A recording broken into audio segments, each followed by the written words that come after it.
Hey guys, welcome back to Poll Talks. I normally put this in my outro, but especially with the topic that we're covering today, I wanted to get this up in the front.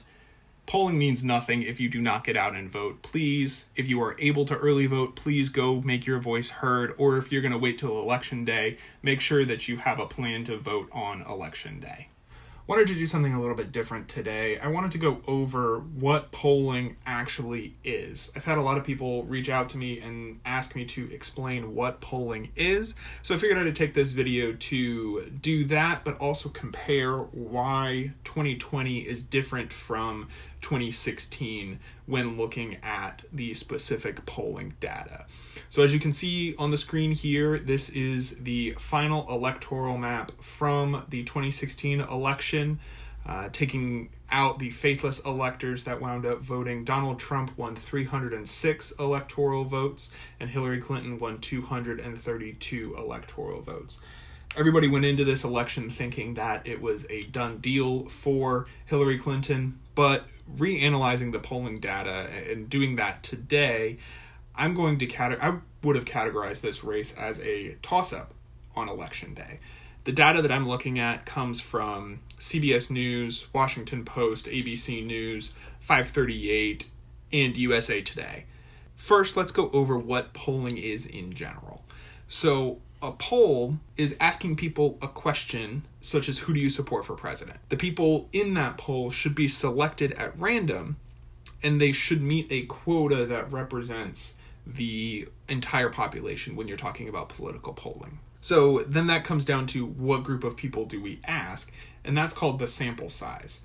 So a sample size is the number of people that you ask that would then in turn represent the entire population.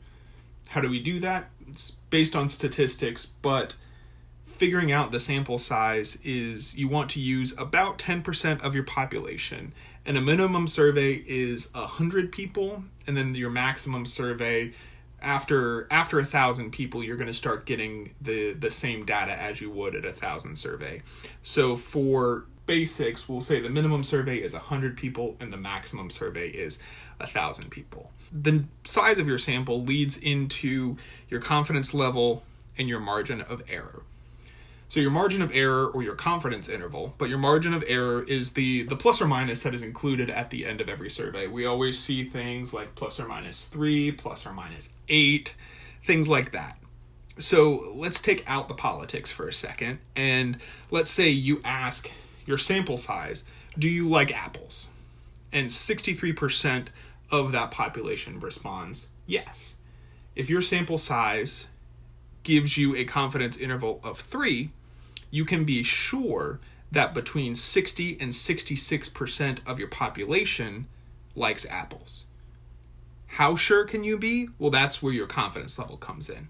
So your confidence level, and most political surveys are run at a 95% confidence level. Most credible political surveys are run at a 95% confidence level. So if for that Apple question, if you were at a 95% confidence level, you can be 95% sure that your expected outcome, if you surveyed your entire population, 95% of the outcomes would fall within 60 to 66% of your population. The reason I'm doing 95% on the confidence level and 3 on the margin of error is because there are about 240 million registered voters in the US, and if you do a survey of 1,000 registered voters, that is the margin of error and confidence level that you get. You get a plus or minus 3, it's 3.1, at a confidence level of 95%.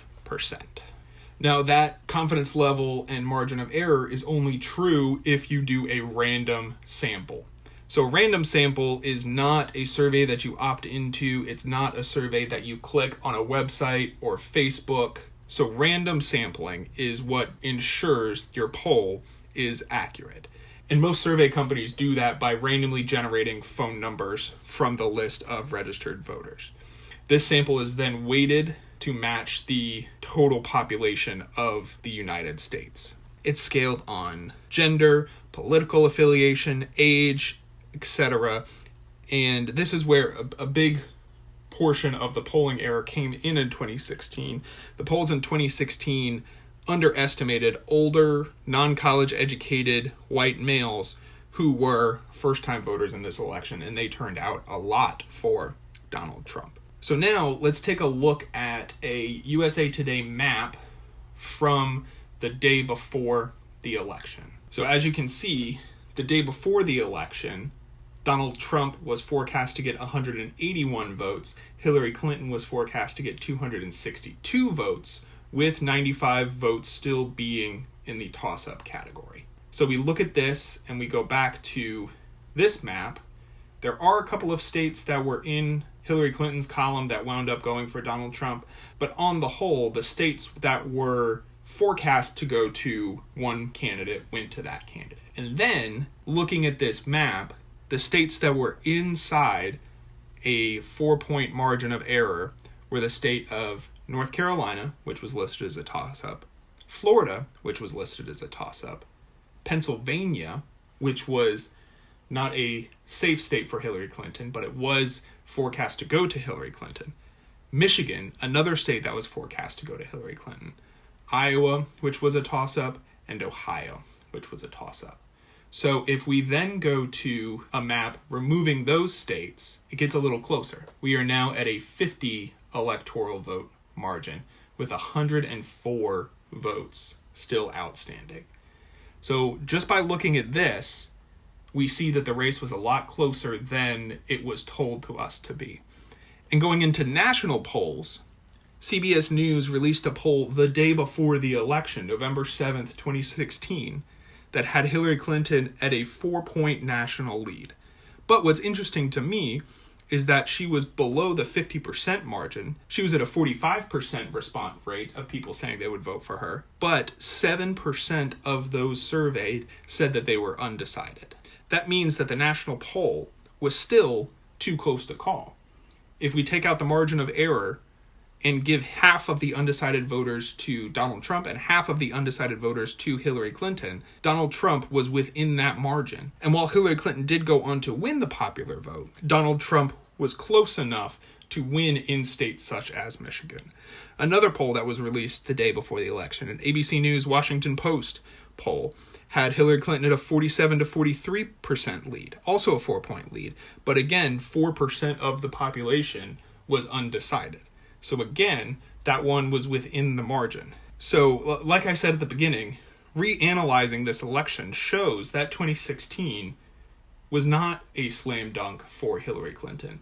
The polls were not extremely wrong, with the exception of Wisconsin, which was forecast to be outside of the margin of error for Hillary Clinton, but again wound up going to Donald Trump.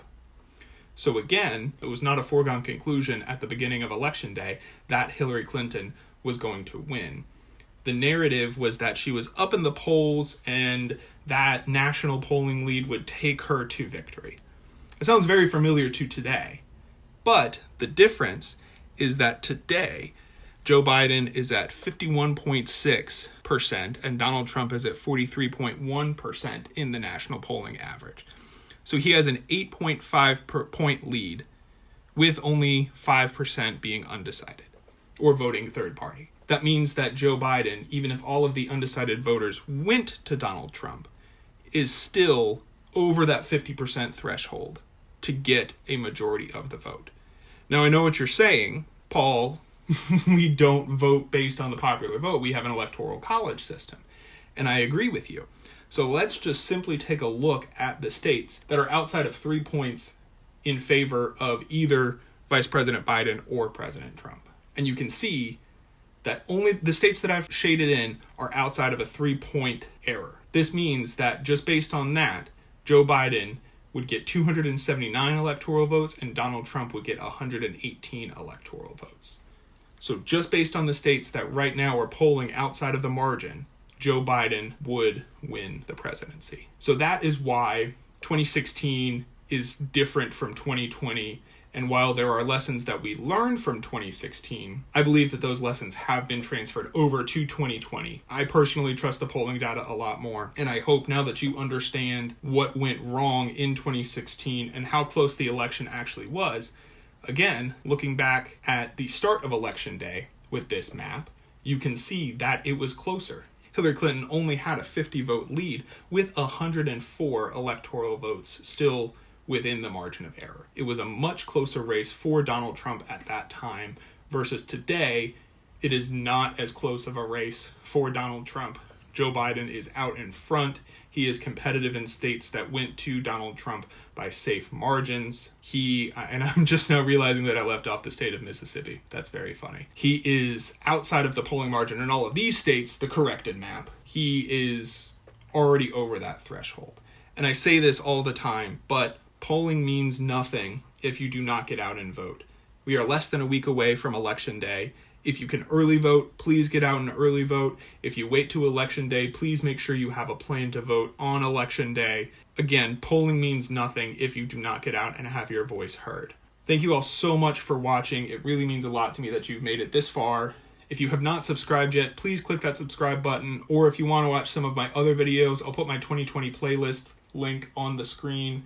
Again, thank you all so much for watching, and I will talk to you next time.